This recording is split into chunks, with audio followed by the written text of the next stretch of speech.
I am live. I'm reading out of Life as Carola. It is a farm memory book by Joan Grant. She lived until 1989 and she wrote books of her farm memories. This is Carola. She was born on the 4th of May 1510, pre-Renaissance, and she's had a tough time. She was banished from the castle. She was the illegitimate daughter of Lord Griffin. Her mother was killed in a battle, and we are now at chapter 17, Antony the Glassmaker.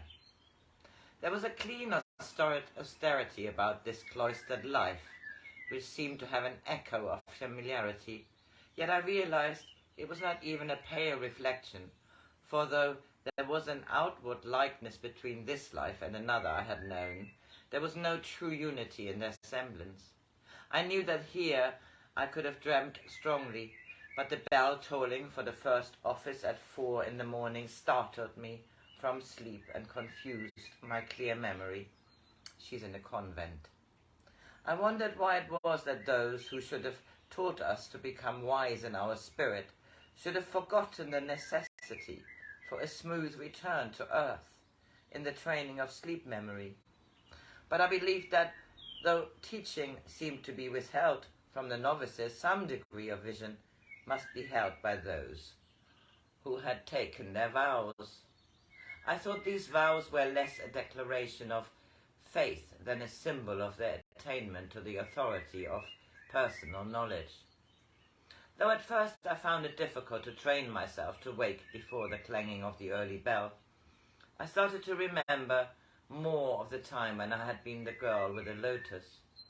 I knew why it was familiar to have a narrow white room and to live for a time shut away from the world while I trained those faculties which was necessary for me to acquire, and I wanted to find further similarities between the life I had lived then and the one I was experiencing as Carola. That other girl, who was the wiser I, had of the spirit, the priests, aware of the immensities, had taught their pupils, who were chosen from the long in years, how to follow after them. Though I had to go to chapel with the other novices to attend the 4 daily offices, I learned how to dissociate my thoughts from the mumbled prayers, which sounded like an innkeeper casting up the score of his day's taking. When I prayed, it was alone in my cell, and in time I knew that I could send a ray of light streaming up to the high place. But the effort to do so was very great. My heart seemed to stop, then shudder, as if I had been returning up a steep hill. The chapel was small and bare, with whitewashed walls and no colour in the windows, but on the altar there was a triptych, which I think had been the gift of one of my kinsmen. On one panel there was a young saint, like Petruchio, as he might be in heaven, and I came to love it, as in my dreams I had once loved the statues of the old gods. Strange gods with jackal heads, of shining power. I forget the trivial fault that caused me, for the first time, to have to pass the night kneeling in prayer before the altar, but I shall always remember the dream I had there.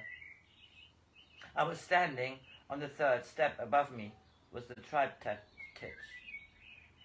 The halo about the serene head seemed to give forth light. It filled my eyes brighter, warmer, more luminous. It was no longer a painting, but a living being who was before me. He wrapped his cloak, azure and deep as midnight, about me. I was with him in the sky, travelling more smoothly than a gull gliding down wind. Below us, the star-lit clouds drifted in their mutable formations, and through their shadowy rifts I glimpsed the earth, silent and far away. He brought me to a place where men were building a great cathedral. Time ran through my fingers, The years turned back into the past as though there were patterns on a silver ribbon. I watched stone grow from the earth as though it pulsed with a vitality of its own life. There was wisdom in this stone, wisdom alive and urgent as the sap in a tree. Pillars soared upwards the majestic trunks of a forest aisle. Carvings sprang from them like building leaves. I stood in the great nave.